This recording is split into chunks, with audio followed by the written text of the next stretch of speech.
तो conic sections basically क्या होता है, आपके पास एक कोन है, कोन के कुछ सेक्शंस आपके बनते हैं, मतलब कोन को अलग अलग तरीकों से कट किया जाता है तो कुछ अलग अलग शेप्स बन जाती हैं। तो in one of the type वो बनता है circle, in one of the type वो बनता है सर्कल, इन अनदर टाइप वो बनता है पैराबोला, एलिप्स भी बनता है वो, और हाइपरबोला। तो ये चार चीजें हम यहाँ पे करेंगे, circle, parabola, ellipse and hyperbola. So they are the conic sections, क्योंकि ये सब एक कोन से ही बने हैं। कैसे बने हैं वो इतना डिटेल में जाने की जरूरत नहीं है, बस अब हमें ये चार शेप्स पढ़नी है। इन चारों शेप्स पे आपकी एक एक एक्सरसाइज है, ठीक है। तो पहली आपकी सर्कल है, तो आज हम सर्कल को पिक करेंगे, सर्कल के बारे में हम पढ़ेंगे और सर्कल की एक्सरसाइज करेंगे और कुछ सॉल्व एग्जाम्पल,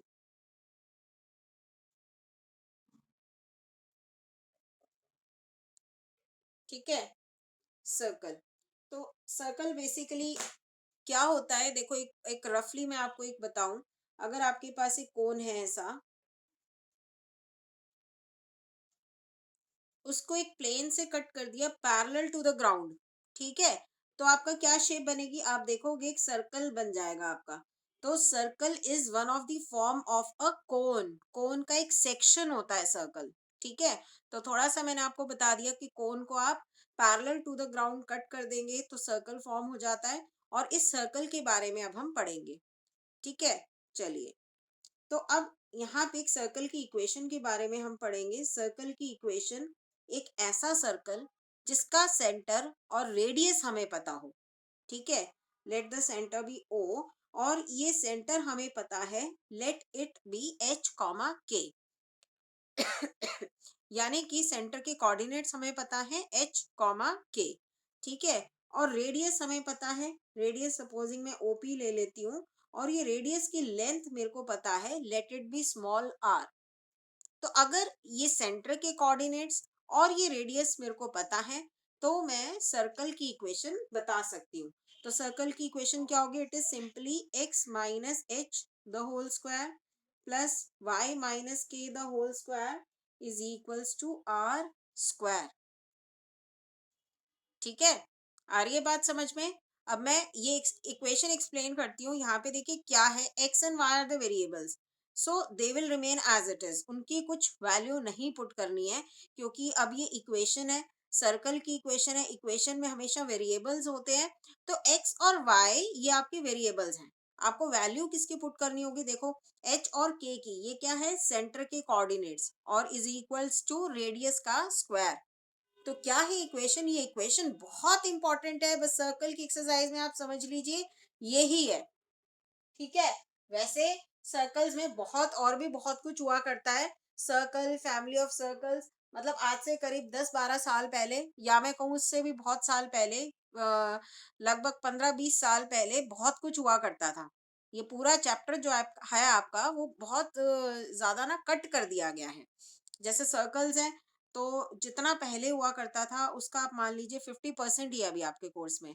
तो वही मतलब है कि सर्कल, ये जो इक्वेशन है, बहुत सारी तरीके की इक्वेशंस तरह से बताया करते थे वहां पे, मतलब, लेकिन अभी आपकी सिर्फ ये एक ही इक्वेशन रह गई है, तो यही इंपॉर्टेंट है, इसी को आपको अच्छे से करना है। कैसी इक्वेशन, मतलब ऐसा सर्कल जिसका हमें सेंटर और रेडियस पता हो, तो उसकी इक्वेशन ये हो जाती है, x minus H, H coordinate minus कर दो सेंटर का और उसका होल स्क्वायर, वाई में से वाई कोऑर्डिनेट माइनस कर दो उसका whole square, is equals to radius का स्क्वायर। तो बस ये छोटी सी चीज है आपके कोर्स में अब ये, ठीक है। पहले तो बहुत कुछ हुआ करता था, ऐसा भी कुछ होता था, एक सर्कल है और उसके डायमीटर के एंड पॉइंट्स के कोऑर्डिनेट्स पता हैं, तो भी हम सर्कल की इक्वेशन निकाल सकते थे। और फैमिली ऑफ सर्कल्स भी एक टॉपिक हुआ करता था। तो अब ये सब नहीं है आपके कोर्स में, ठीक है। तो अब जो है वो हम अच्छे से करेंगे। तो ये हो गई इक्वेशन ऑफ अ सर्कल, ठीक है।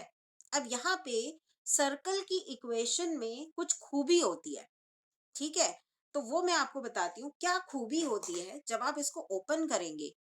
जब आप इसको ओपन करेंगे तो इसमें ये खूबी होती है कि जो कॉफिशिएंट ऑफ एक्स स्क्वायर और कॉफिशिएंट ऑफ वाई स्क्वायर होते हैं, ये दोनों हमेशा इक्वल होते हैं सर्कल की इक्वेशन में। आपको ये कुछ ऐसी बातें बता रहे हैं, मतलब जब ओपन करोगे तो एक आप इमेजिन करो, जब ये ओपन करोगे तो एक रैंडम इक्वेशन होगी जिसमें एक्स स्क्वायर वाई स्क्वायर का भी टर्म होगा, टू एक्स एच का टर्म होगा, टू वाई के का टर्म होगा, फिर H square Y H square K square ये सब आएंगे यहाँ पे is equal to are square. तो कुछ ऐसी इक्वेशन होगी लंबी चौड़ी बड़ी सी, जिसमें स्क्वायर स्क्वायर के टर्म्स होंगे और वेरिएबल की डिग्री क्या होगी यहाँ पे स्क्वायर, क्योंकि यहाँ से एक्स स्क्वायर निकलेगा, यहाँ से वाई स्क्वायर निकलेगा। ठीक है, और एक्स का भी टर्म निकलेगा, टू एक्स एच भी आएगा यहाँ से, और यहाँ से टू वाई के आएगा। तो कुछ ऐसा, मतलब ऐसे तो बहुत सारी इक्वेशंस हम जनरली लिख सकते हैं, तो कुछ ऐसा हमें कुछ पता हो ताकि हम देखते साथ वो प्रॉपर्टीज लगा के हम बता पाए क्या ये सर्कल की इक्वेशन है या नहीं है। क्योंकि ऐसी कोई भी इक्वेशन जिसमें एक्स स्क्वायर का टर्म आ रहा हो, वाई स्क्वायर का टर्म आ रहा हो, और एक्स का टर्म आ रहा हो, वाई का टर्म आ रहा हो, जरूरी नहीं है कि वो सर्कल की इक्वेशन हो। तो ऐसी कोई भी इक्वेशन सर्कल की इक्वेशन कब होती है? जब कॉफिशिएंट ऑफ एक्स स्क्वायर और कॉफिशिएंट ऑफ वाई स्क्वायर बराबर होते हैं तो वो सर्कल की इक्वेशन होती है। और एक और बात है, no term of X into Y, short में लिख दिया, एक्स इंटू वाई का कोई टर्म नहीं होता सर्कल की इक्वेशन में। आप देख रहे हैं यहाँ पे एक्स स्क्वायर का टर्म आएगा, एक्स का टर्म आएगा, टू एक्स एच आएगा, है ना, यहाँ पे वाई स्क्वायर आएगा, टू वाई के आएगा, लेकिन एक्स इंटू वाई इकट्ठा एक्स इंटू वाई वो टर्म यहाँ पे कहीं भी नहीं आएगा। तो ये भी एक खूबी होती है सर्कल की इक्वेशन में। ठीक है, तो मैं ऐसा क्यों बता रही हूँ, अब मैं बताती हूँ आपको। यहाँ पे क्वेश्चंस के टाइप क्या आएंगे, तो टाइप ऑफ क्वेश्चन सीखे पहले। मतलब कि अभी तो आपको यही लग रहा है सिंपल सा क्वेश्चन, जितना अभी मैम ने समझाया क्या लग रहा है क्या टाइप हो सकता है, कि भाई सिंपल क्वेश्चन, सबसे सिंपल क्वेश्चन अभी यहाँ पे क्या बनता है कि सेंटर के कोऑर्डिनेट्स दे दिए और रेडियस दे दिया, एंड क्वेश्चन इज आस्क्ड बताओ भाई सर्कल की इक्वेशन बता दो, है ना। चलो एक एग्जांपल लेते हैं, सेंटर के कोऑर्डिनेट, वो कहता है एक सर्कल की इक्वेशन बताओ जिसके सेंटर के कोऑर्डिनेट्स 2,3 हैं और रेडियस है 4। तो आप बड़ी आसानी से ये इक्वेशन लगा के बता दोगे ना। तो ये हो गया फर्स्ट टाइप, क्वेश्चन का फर्स्ट टाइप। अब मैथ्स में मैंने आपको हमेशा बोला था, क्योंकि अब आप बड़े हो गए हो, छोटे बच्चे नहीं रहे हो कि डायरेक्ट क्वेश्चंस आए, तो इनडायरेक्ट क्वेश्चन यहाँ पे क्या बनता है, हमेशा मैथ्स में जब भी कोई भी आप चीज सीखते हो ना, हमेशा स्ट्रेट जाने के बजाय उसको उल्टा भी तो चीज पूछी जा सकती है। अब मैं क्या कहना चाहती हूँ बताती हूँ, मतलब इक्वेशन दे दी उसने, क्वेश्चन में इक्वेशन दे दी, मतलब यहाँ पे जैसे आप इसको ओपन कर लो, इमेजिन कर लो एक बड़ी सी कैसी इक्वेशन बनेगी, वैसी वाली इक्वेशन दे दी। तो अब वो पूछता है उस इक्वेशन में से बताओ, वो कहता है ये सर्कल की इक्वेशन है और बताओ इस सर्कल का सेंटर और रेडियस क्या होगा। अगर वो इक्वेशन ऐसी फॉर्म में है तब तो आप इजीली बता दोगे ना, अगर इसकी ओपन वाली फॉर्म में है तो आप सेंटर और रेडियस कैसे बताओगे। ये हो गया दूसरा टाइप। और फिर तीसरा टाइप हो गया, इनको मिला जुला के कुछ और कंडीशंस दे के फिर सर्कल की इक्वेशन निकालनी है, वो हो गया थर्ड लेवल। मतलब वो तो जब हम करेंगे तभी आपको समझ में आएगा किस टाइप के क्वेश्चंस और हो सकते हैं। ठीक है, तो ये तो अभी हवा में बातें थी, अब हम इनको प्रैक्टिकली करेंगे। ये जो टाइप ऑफ क्वेश्चंस बताए हैं इनको अब हम प्रैक्टिकली करेंगे। यानी कि एक तो डायरेक्ट टाइप की सेंटर और रेडियस दे दिया, सर्कल की इक्वेशन निकाल के बताओ। तो सबसे पहले हम ये डायरेक्ट टाइप करेंगे ताकि आपको पता चले पहले सर्कल की इक्वेशन दिखती कैसे है, कैसे उसको बनाना होता है। फिर दूसरा टाइप उल्टा, कि सर्कल की इक्वेशन दे दी बताओ भाई सेंटर और रेडियस क्या होगा। ठीक है, एंड फिर अदर टाइप्स। चलिए, तो अब स्टार्ट करते हैं, यही सब है सर्कल की थ्योरी में, तो यही सब है। धीरे धीरे और मैं बता दूंगी, इसमें इसेंट्रिसिटी की भी एक बात होती है कि इसेंट्रिसिटी, वो तो खैर इलिप्स पैराबोला हाइपरबोला में आते हैं, और भी चीजें होती है, धीरे धीरे मैं बता दूंगी। लेकिन अभी इतना सीखो और हम क्वेश्चंस करना शुरू करते हैं एक बार। चलिए, क्योंकि आता भी यही है, सही आता है इसमें।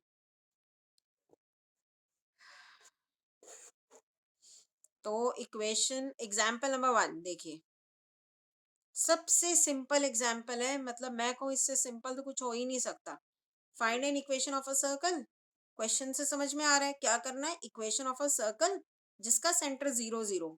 अच्छा, सेंटर के कोऑर्डिनेट्स आपके नेगेटिव भी हो सकते हैं, फ्रैक्शन भी हो सकते हैं, कुछ भी हो सकते हैं ना। पूरे प्लेन में कोई भी कोऑर्डिनेट हो सकता है, वो तो कुछ भी हो सकते हैं। बच्चे कंफ्यूज कर जाते हैं, नेगेटिव क्यों आ गया भाई। तो ऐसा तो कुछ नहीं, सेंटर तो कहीं भी हो सकता है सर्कल का, किसी भी क्वाड्रेंट में हो सकता है। तो हमें एक सर्कल की इक्वेशन निकालनी है जिसका सेंटर दिया हुआ है 0 0। अब जो भी दिया हुआ है हमें तो वही लेना पड़ेगा। और रेडियस आर। अब रेडियस आर मतलब क्या है कि रेडियस आर ही फिट करना है हमें। रेडियस यहाँ पे जो आर है इक्वेशन में वो फिट करना होता है जो भी दिया। अब हमें आर ही दिए तो आर ही डालेंगे। चलिए, तो एग्जाम्पल नंबर 1 करते हैं पहले। सेंटर 0 0 हो गया, ठीक है, और रेडियस हो गया आर। तो मैं अब ये फॉर्मूला दोबारा नहीं लिख रही, देखो ऊपर ही हम पुट करेंगे। एच भी 0 हो गया, के भी 0 हो गया। एक्स माइनस 0 क्या हुआ, एक्स, तो एक्स का स्क्वायर हो गया। इधर क्या हुआ, इधर भी के 0 हो गया, तो वाई का square is equal to R की जगह तो आर ही डालना है हमें, आर स्क्वायर। ये हो गई equation of a circle whose center is at 0 0 and radius is r। तो यहाँ पे एक और बात आप थोड़ा सीख सकते हैं। जब कोई सर्कल सेंटर से पास करता है, ओरिजिन से पास करता है, ये सर्कल ओरिजिन से पास कर रहा है ना, तो उसकी इक्वेशन कैसी होगी, X square plus Y square. उसमें ना कोई एक्स का टर्म आएगा ना कोई वाई का टर्म आएगा, एक्स स्क्वायर और वाई स्क्वायर आएंगे। ठीक है, चलो अगला क्वेश्चन। अब आ गया direct question. Find the equation of a circle with centre -3, 2 and radius 4। ठीक है, चलो करते हैं।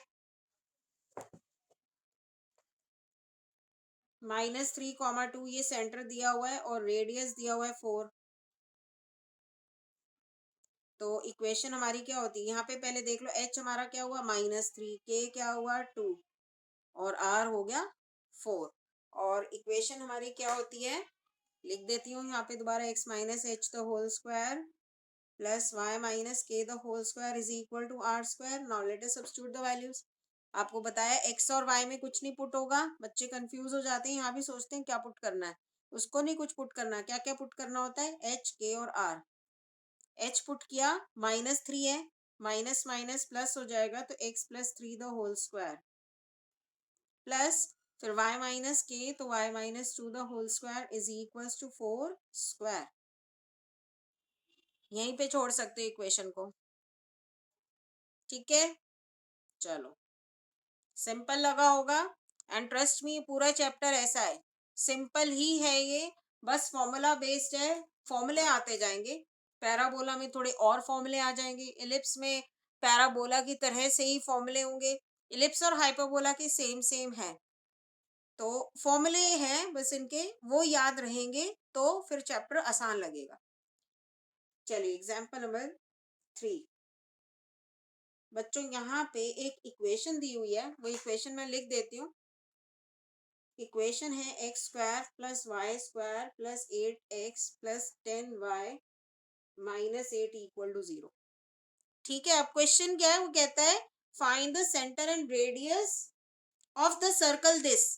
वो कहता है ये सर्कल की इक्वेशन है और इसका सेंटर और रेडियस निकालो। आगे दूसरा टाइप, ये दूसरा टाइप का क्वेश्चन है, उल्टा हो गया।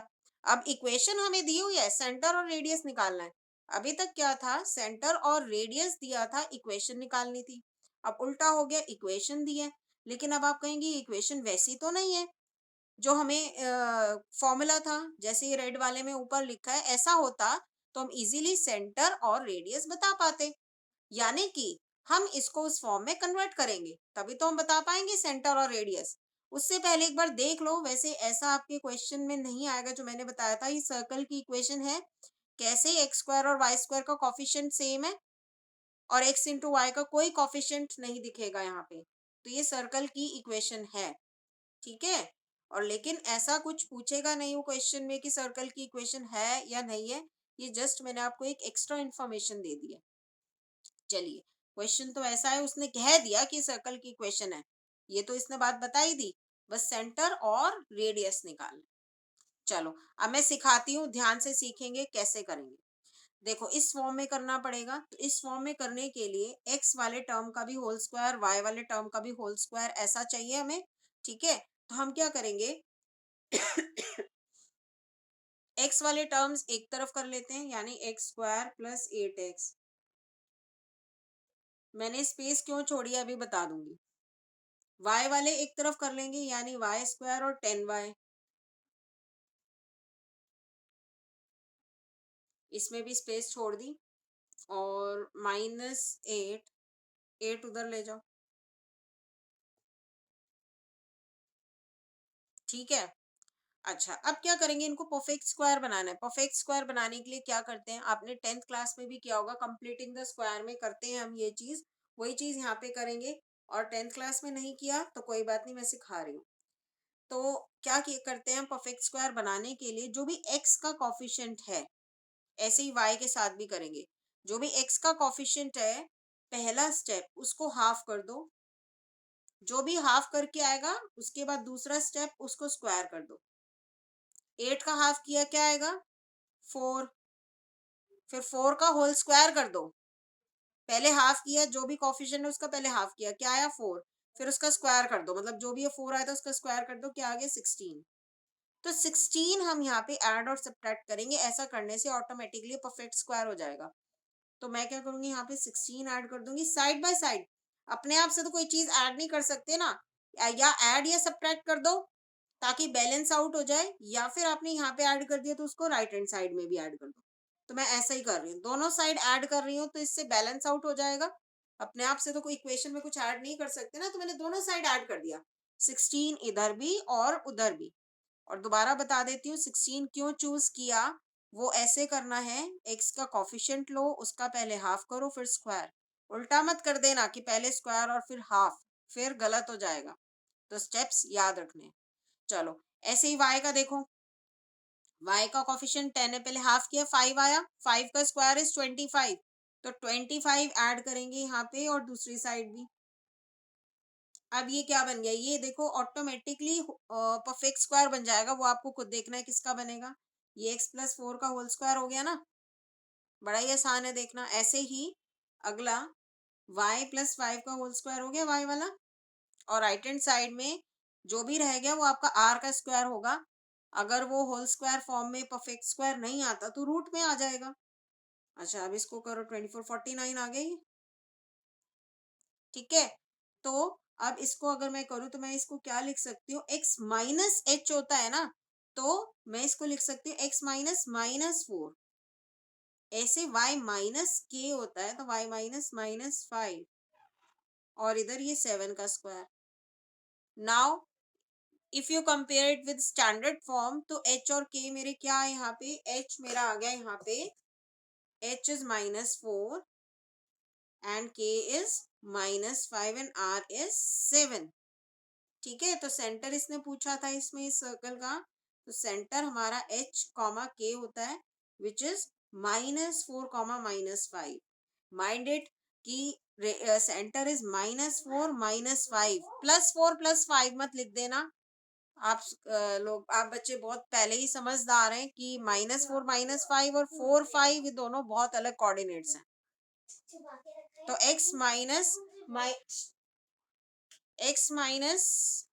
यहाँ माइनस होता है तो -4 हो गया, यहाँ भी माइनस होता है -5 हो गया, या फिर उसको आप इस तरीके से लिख के फिर आप कंपेयर करके अपना सेंटर और रेडियस बता सकते हैं। रेडियस हो गया 7,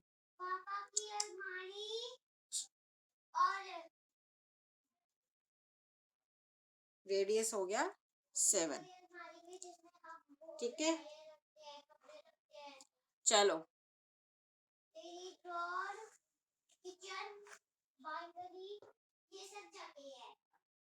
चलो अब नेक्स्ट क्वेश्चन करते हैं, एग्जाम्पल नंबर 4।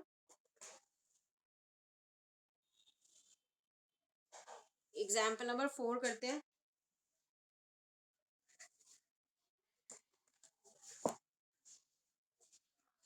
ये एक और टाइप है, इसमें इतने से में ही सारे टाइप कवर किए हुए हैं, उसके बाद आपकी एक्सरसाइज स्टार्ट हो जाएगी। चलिए करते हैं। Find the equation of the circle अब देखो डायरेक्टली यहाँ पे ये नहीं दिया हुआ सेंटर और रेडियस, जो हमारा फॉर्मूला होता है कि सेंटर और रेडियस दे दिया और हम सर्कल की इक्वेशन निकाल लें, तो ऐसा नहीं है। कुछ कंडीशंस दी हुई है, वो कंडीशंस यूज करके हमें सर्कल की इक्वेशन निकालनी है। And what are those conditions? क्या दिया हुआ है? Find the equation of the circle which passes through the points 2, -2 and 3, 4। ठीक है, वो ये दो पॉइंट से पास कर रहा है circle, and whose center lies on the line this। ठीक है, सेंटर इस लाइन पे लाई कर रहा है और वो सर्कल इन दो पॉइंट से पास कर रहा है। तो रफली एक फिगर बना देते हैं। Again I am saying figure is not required, exam में आपको बना के दिखाने की जरूरत नहीं है, ये सिर्फ आपकी बेटर अंडरस्टैंडिंग के लिए मैं बना रही हूँ। और वो भी मैं बता रही हूँ, फेक फिगर बना रहे हैं, आप ये मत देखिएगा 2, -2 यहाँ नहीं आता है कोऑर्डिनेट। ठीक है, एग्जैक्टली वैसा नहीं बना रहे हैं, रैंडमली कुछ भी मैं बना रही हूँ। वो दो पॉइंट से पास कर रहे हैं circle, let those two coordinates be 3, 4 and 2, -2। मैं इनको नेमिंग कर देती हूँ पॉइंट्स को P एंड Q। तो ऐसे ही कुछ सिचुएशन है कि जो रिक्वायर्ड सर्कल हमें चाहिए, सर्कल की इक्वेशन, वो दो कोऑर्डिनेट से पास कर रहा है, एंड सेंटर, सेंटर ओ लेते हैं, वो कह रहे हैं सेंटर एक लाइन के ऊपर लाई कर रहा है और वो लाइन की इक्वेशन दी हुई है x + y = 2। ऐसा कुछ है क्वेश्चन। ठीक है, तो हमें इस सर्कल की इक्वेशन निकालनी है। ठीक है, अच्छा, अब सेंटर हमारा एच के लेते हैं हमेशा इन जनरल, सेंटर के कोऑर्डिनेट्स। ठीक है, अब क्या करेंगे, बेसिकली हमें सर्कल की इक्वेशन निकालने के लिए देखो वी वांट 3 अननोन्स, तीन चीजें चाहिए होती है ना, एच के और आर। जरूरी नहीं है हमेशा कि हमें सेंटर और रेडियस दे दिया और फिर हमें सर्कल की इक्वेशन निकालनी है। अब हमें कुछ कंडीशंस दे दिए तो हमें सर्कल की इक्वेशन निकालनी है। तो ध्यान से समझेंगे ये क्वेश्चन। बस इसी तरह के क्वेश्चन आपसे पूछे जा सकते हैं थर्ड टाइप में, घुमा फिरा के, मतलब जरूरी नहीं है सेम कंडीशंस और भी वो ट्विस्ट कर सकते हैं, बस लेकिन कंसेप्ट समझ में आ जाए तो आप उन क्वेश्चंस को भी खुद कर सकते हो। तो अब देखिए यहाँ पे क्या क्या कंसेप्ट लगाएंगे। अब सबसे पहली बात तो मैंने आपको बता दी, वी वांट एच के एंड आर। तो जितनी चीजें निकालनी होती है हमें, उतनी उसके लिए इक्वेशंस चाहिए होती हैं। कितनी चीजें निकालनी है? यहाँ पे तीन चीजें निकालनी है। एच के और आर अगर मेरा आ जाएगा तो मैं इसमें पुट कर दूंगी सिंपल, जो मेरा फॉर्मूला होता है x - h का whole square plus y - k का whole square is equal to are square. तब इसमें पुट कर देंगे और सर्कल की इक्वेशन आ जाएगी। तो लेकिन एच के और आर निकालने के लिए हमें तीन कंडीशंस चाहिए। ठीक है, वो तीन कंडीशंस कैसे आएंगी, तीन इक्वेशंस कैसे आएंगी, देखो। सबसे पहली बात, वो सर्कल P से पास कर रहा है। ठीक है, कोई भी चीज, कोई भी एक पॉइंट किसी भी कर्व के ऊपर होता है तो उसको सेटिस्फाई करता है ना। तो since P lies on the circle, therefore it satisfies the equation of the circle। आ रही है बात समझ में? P अब इसके ऊपर है तो सर्कल की इक्वेशन को सेटिस्फाई करेगा ना। और सर्कल की इक्वेशन एक बार ही मैंने ले ली है जनरल वाली, इसको सेटिस्फाई करेगा। तो सेटिस्फाई करने का मतलब क्या होता है, x की जगह x कोऑर्डिनेट डालेंगे, y की जगह y कोऑर्डिनेट। तो x की जगह मैं 3 डालूंगी और y की जगह 4। तो यानी कि मुझे क्या मिल गया, 3 - h का होल स्क्वायर प्लस 4 - k का whole square is equal to are square. अब इसको ओपन नहीं करेंगे, छोड़ देते हैं इसको। यहाँ पे देखो, इसमें h k और r मेरे को मिल गए, लेकिन अलग अलग h k और r की वैल्यू निकालनी है। तो अभी इसको यहीं पे छोड़ दो, इसको सेकंड इक्वेशन ले लो। अब आप कहेंगे ऐसे ही क्यू भी तो लाई कर रहा है इसके ऊपर, तो क्यू भी सेटिस्फाई करेगा। यस एग्जैक्टली, तो क्यू भी सेटिस्फाई करेगा, तो क्यू से भी एक इक्वेशन मिल जाएगी। क्यू से कैसे मिलेगी? ऐसे ही क्यू का x की जगह 2 पुट कर देंगे, y की जगह -2। चलो वो इसी के नीचे लिख देते हैं इक्वेशन। वो हो गई 2 - h whole square plus -2 - k whole square is equal to are square. ये थर्ड इक्वेशन ले ली। ठीक है, तो मैंने आपको कहा था ना तीन इक्वेशंस चाहिए एच के और आर निकालने के लिए, तो दो हमारे पास ये हैं और तीसरी कहाँ से आएगी? एक और क्या कंडीशन दे रखी है कि सेंटर इस लाइन के ऊपर है, x + y = 2, है ना। तो अब इसी तरीके से यही कंसेप्ट अगर हम लगाएं, ये h, k इस लाइन के ऊपर है, तो ये इसको सेटिस्फाई करेगा। तो वहां से मेरे को मिल गया x की जगह h और y की जगह k पुट करेंगे तो h plus k is equals to 2। ये थर्ड इक्वेशन हो गई। फोर्थ इक्वेशन, तो ये तीन इक्वेशन मिल गई h k और r में। आप देख रहे हैं ना इन तीनों में h k और r आ रहा है। तो यहां से आप समहाउ h k और r की वैल्यू निकालेंगे और उसके बाद तो आपको पता ही है कि क्या करना है। एच के और आर जब आ जाएंगे तो आप फर्स्ट इक्वेशन जो स्टैंडर्ड फॉर्म ले रखी है सर्कल की, उसमें हम एच के और आर पुट करेंगे और हमारी सर्कल की इक्वेशन लेके आएंगे। ठीक है, चलो अब ये सोचो, इसमें ऐसी कोई टेक्निक नहीं है कि स्पेशली इस चैप्टर की कोई टेक्निक मैं बताऊंगी कि कैसे इसको सॉल्व करोगे सेकंड थर्ड और फोर्थ इक्वेशन को मिला के। ये तो आपको अपने आप से करनी है। ठीक है, सोचो जरा कैसे करोगे।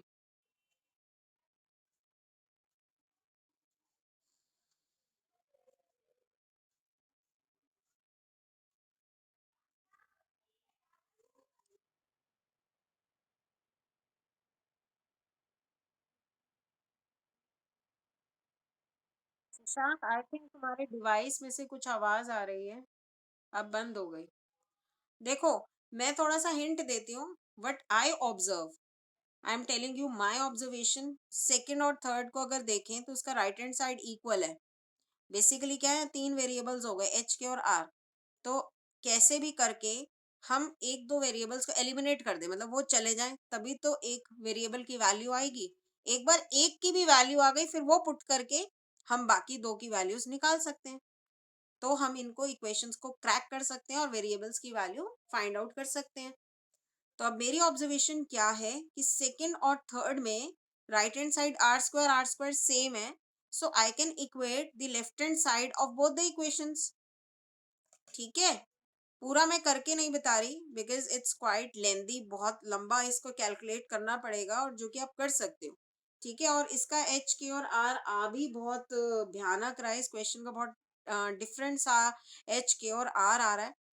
तो जरूरी नहीं है बाकी सब क्वेश्चंस में ऐसा ही आए, बाकी सब में थोड़ा ठीक ठीक आ रहा है, पर्टिकुलर इसी में ही थोड़ा काफी डेसिमल्स में आ रहा है।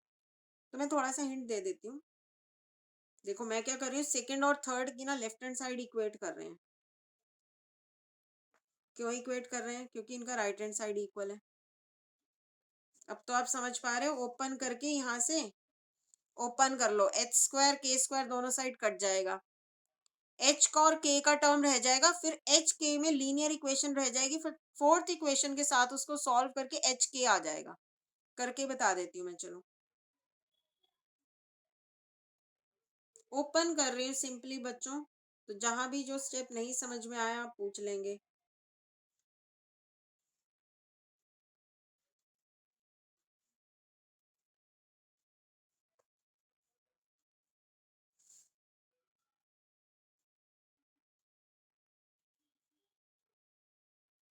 ये एच का टर्म उधर ले जाओ, 2h, के का टर्म उधर ले गए, इधर ये हो गया 8 और ये हुआ 4, 25, 17।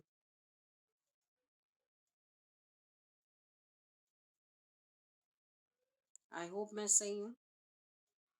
अब देखो, इसको फिफ्थ इक्वेशन अगर मैं नाम लूँ, फोर्थ और फिफ्थ को सॉल्व कर सकते हैं क्योंकि वो भी एच के में एक लीनियर इक्वेशन है, ये भी एच के में एक लीनियर इक्वेशन है। ठीक है, फोर्थ को 2 से मल्टीप्लाई कर देते हैं, 2h plus 2k is equals to 4, और ये है 2h प्लस 12k। मुझे लगता है मैं कर ही दूंगी सारा solve. -10k is equals to -13। आ गया ये तो, k 1.3 आ गया। ठीक है, अब आप आई थिंक कर सकते हो। के को पुट कर दिया, एच आ जाएगा, एच और के आ गए, यहाँ पुट करके आर आ जाएगा। उसके बाद पूरा क्वेश्चन आप कंप्लीट कर सकते हो। एच के और आर आ जाएंगे फिर तो आप फर्स्ट इक्वेशन में उसको पुट कर लेंगे, तो आपकी सर्कल की इक्वेशन आ जाएगी। ठीक है, अब मैं यहाँ पे रुक जाती हूँ। अब मुझे बताओ कोई डाउट है क्या अभी तक।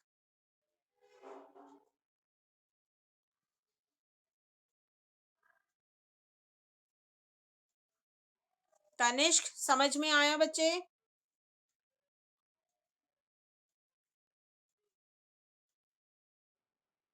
ओके, चलिए। एंड शशांक को भी समझ में आ गया होगा।